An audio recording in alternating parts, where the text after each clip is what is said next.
مفتی صاحب کی بارگاہ میں سوال یہ ہے کہ آئینے کے سامنے نماز پڑھنا کیا درست ہے؟ آئینے کے سامنے کھڑے ہو کر نماز پڑھنا، کیونکہ آئینے کے سامنے جب کھڑے ہوں گے تو سامنے اس کا اپنا عکس نظر آئے گا، گویا کہ ایک انسان سامنے کھڑا ہے.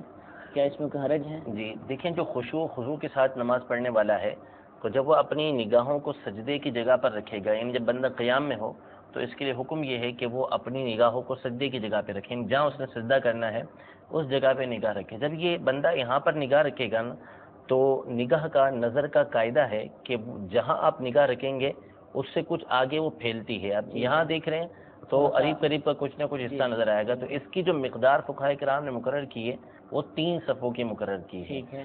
تو اب بندہ کوئی خشوع و خضوع کے ساتھ نماز پڑھتا ہے تو 3 صفوں کی مقدار یہ بنتی ہے. اتنے فاصلے پر اگر آئینہ ہے کہ جس میں اس کو عکس نظر آتا ہے تو ایسا ہونا بہتر نہیں ہے.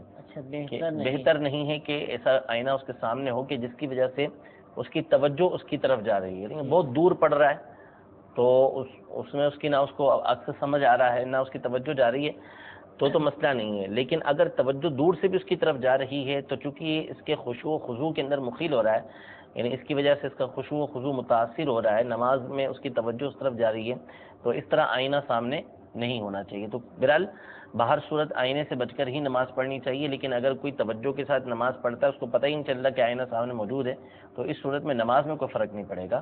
اور ویسے بھی کسی بھی صورت کے اندر نماز کے اندر جو ہے وہ خلل واقع نہیں ہوگا، نماز ہو جائے گی. البتہ اگر اتنا آگے موجود ہے کہ جس کی وجہ سے خشوع اور خضوع کے اندر فرق آ رہا ہے، توجہ بار بار اس طرف جا رہی ہے، تو پھر اسی صورت میں نماز میں کراہت تنزیہ پیدا ہوگی، خلاف اولیٰ یہ کام ہوگا.